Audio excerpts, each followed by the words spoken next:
Hare Krishna and good morning all of you. Students, today I am going to teach you the third lesson of English grammar and its name is asking questions. Questions पूछना, किस तरह से हम questions पूछते हैं. कभी भी हमको बोलना होता है तो हम किस तरह से question बोलेंगे, कैसे इंग्लिश में किस तरह से बोलेंगे, या जब लिख रहे हैं तो किस तरह से लिखा जाता है question को. ठीक है. We often ask each other questions. इसका मीनिंग है कि वी ऑफन मीन्स प्राय, आस्क मीन्स पूछते हैं, ईच अदर क्वेश्चंस, हम एक दूसरे से प्राय कुछ क्वेश्चंस पूछते हैं. Sometimes asking questions is quite simple. कभी कभी क्या होता है, आस्किंग क्वेश्चंस मीन्स क्वेश्चन पूछना इज क्वाइट सिंपल, बहुत ईजी होता है. Look, read and understand. अब हम देखते हैं. Renu is happy. यहाँ पर सेंटेंस लिखा है Renu is happy. This sentence tells something. ये सेंटेंस हमें कुछ बता रहा है. इसका मतलब क्या हुआ, रेणु इज हैप्पी, रेणु खुश है. ठीक है. इस सेंटेंस से हमको सिंपल कोई बात पता पड़ रही है कि रेणु खुश है.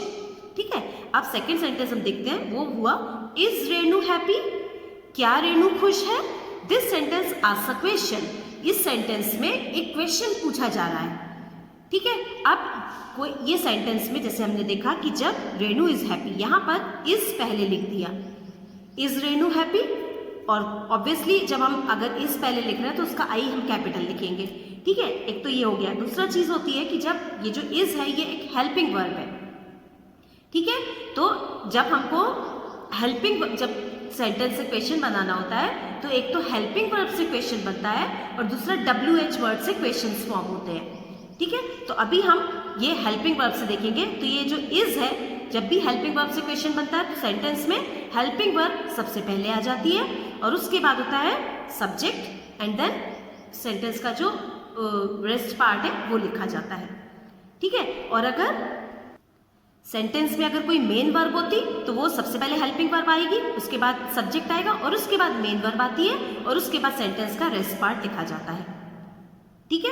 तो इस तरह से ये जो नॉर्मल सेंटेंस था ये एक इंटरोगेटिव सेंटेंस में कन्वर्ट हो गया. कैसे हो गया कि हमने इसकी हेल्पिंग वर्ब को पहले लिख दिया तो ये एक क्वेश्चन में कन्वर्ट हो गया.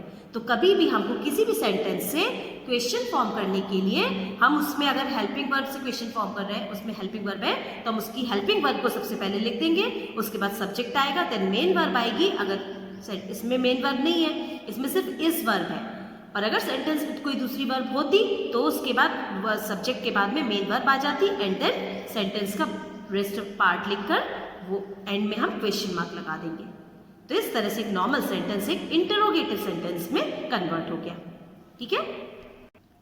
ये देखिए मैंने यहाँ पर 2 एग्जाम्पल्स यहाँ पर लिखे हैं. जैसे यू आर गोइंग देयर, इसका मीनिंग हुआ कि तुम वहां जा रहे हो.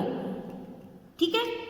ये एक नॉर्मल सेंटेंस है. इससे हमको सिर्फ एक बात पता पड़ रही है कि तुम वहां जा रहे हो. इससे हमको कोई क्वेश्चन नहीं लग रहा कि कोई क्वेश्चन बन रहा है. एक नॉर्मल स्टेटमेंट है, नॉर्मल कोई बात बोल रही है कि यू आर गोइंग देयर, तुम वहां जा रहे हो. ठीक है. अब हमको इससे अगर क्वेश्चन फॉर्म करना है तब हम क्या करेंगे, इसमें हेल्पिंग वर्ब है आर.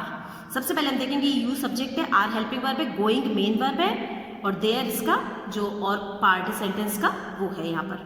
ठीक है. अब मेन वर्ब क्या होती है स्टूडेंट्स, जिससे हमको एक्शन का पता लगता है, जिस वर्ब से उसको मेन वर्ब बोला जाता है. वर्ब्स क्या होती है, एक्शन वर्ड्स होते हैं वर्ब. ठीक है. तो हमको गोइंग वर्ब से पता लग रहा है कि एक्शन क्या हो रहा है, जाने का एक्शन हो रहा है. ठीक है. तो यहाँ पर जो गोइंग है ये मेन वर्ब है और इस गोइंग वर्ब को हेल्प करने के लिए आर हेल्पिंग वर्ब है यहाँ पर. ठीक है. तो इससे हमको क्वेश्चन फॉर्म करने के लिए सबसे पहले हेल्पिंग वर्ब हम पहले लिख देंगे, देन सब्जेक्ट आएगा, then main verb and then sentence में जो भी आगे का पार्ट है वो लिखा जाएगा.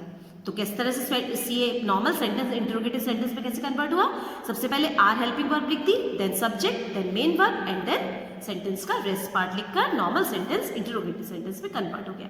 जैसे अभी हमने बुक में ये सेंटेंस जो देखा था इसमें सिर्फ एक वर्ब थी और जो अभी मैंने कॉपी में बताया उसमें 2 वर्ब्स हैं. यू आर गोइंग में आर एंड गोइंग 2 वर्ब्स हैं. तो जब हेल्पिंग वर्ब और मेन वर्ब दोनों है तो सबसे पहले तो क्वेश्चन बनाने के लिए तो हेल्पिंग वर्ब को लिखेंगे सबसे पहले, then subject, then main verb and then sentence का रेस्ट पार्ट लिखा जाता है और एंड में क्वेश्चन मार्क लगाते हैं. ठीक है.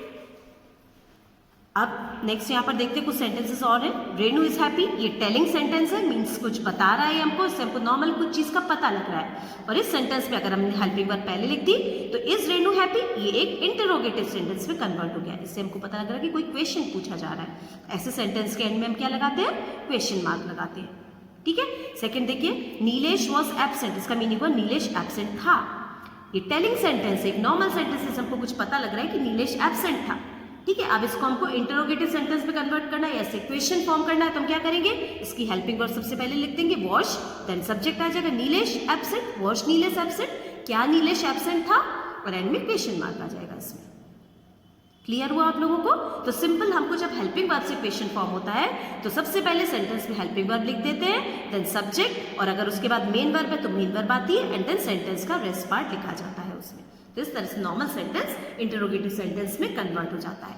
इंटरोगेटिव सेंटेंस क्या होते हैं, जिनसे पता लगता है कि क्वेश्चन पूछा जा रहा है। दो sentences are called interrogative sentences, and at the end of interrogative sentences we put a question mark। Okay, चलिए अब हम इसकी कुछ एक्सरसाइज देखते हैं। Practice time 3.1, change the position of the underline words to make questions. In this exercise you have to change the position of the underline word. इनमें words के नीचे अंडरलाइन किया हुआ है और हमको अंडरलाइन वर्ड की पोजीशन चेंज करके इन सेंटेंसेस से इंटरोगेटिव सेंटेंस बनाने हैं। तो हमको पता है, अब हम देखते हैं। चलिए, first sentence, it was a dark night. It was a dark night, यहाँ पर वॉज के नीचे अंडरलाइन है, ठीक है, और वॉज यहाँ पर हेल्पिंग वर्ब है।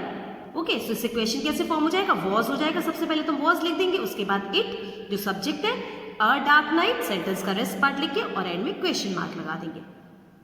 क्लियर हुआ आप लोगों को? सेकंड देखते हैं, the stars were twinkling in the sky. इसका मीनिंग हुआ स्टार्स, वर मीन्स थे, ट्विंकलिंग मीन्स चमक रहे, इन द स्काई, स्काई में चमक रहे थे स्टार्स।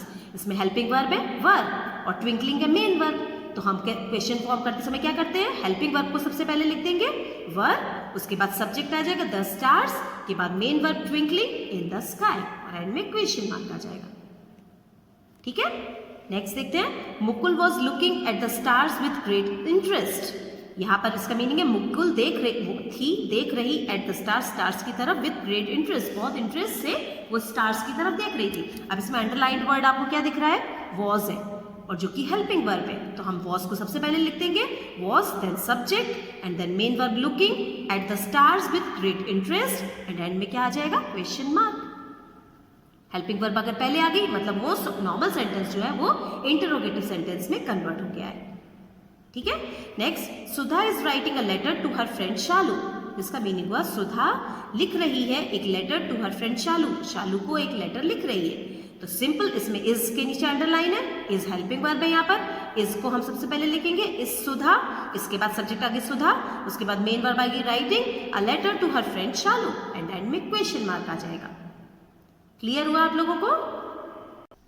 नाउ स्टूडेंट्स, 3 सेंटेंसेस ये जो आपकी बुक में दिए हुए हैं, ये आपकी बुक में ही मेंशन्ड है, जैसे अभी हमने सॉल्व करा ना हेल्पिंग वर्ब को पहले रखकर।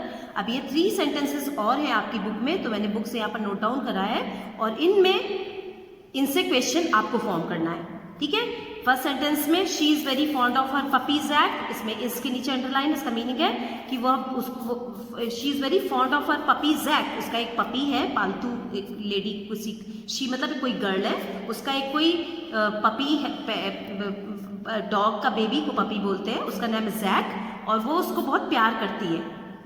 ठीक है, इसका मीनिंग ये हुआ, और इसमें इसके नीचे अंडरलाइन है। तो इससे क्वेश्चन कैसे फॉर्म करेंगे, आपको करना है, she will be sending a picture of Jack to Shalu. इसका मीनिंग हुआ कि वो भेज रही होगी एक पिक्चर ऑफ जैक का, एक पिक्चर टू शालू को भेज रही होगी, वो एक जैक का एक पिक्चर शालू को भेज रही होगी। इसके नीचे विल के नीचे अंडरलाइन है, तो आप क्या करेंगे, सबसे पहले आप विल लिख देंगे एंड देन सब्जेक्ट, देन जो सेंटेंस का रेस्ट पार्ट है वो आप लिखकर इससे क्वेश्चन फॉर्म करेंगे। Next, Jack is a very cute and playful puppy. Jack एक बहुत क्यूट और प्लेफुल मीन्स खेलने वाला पपी है।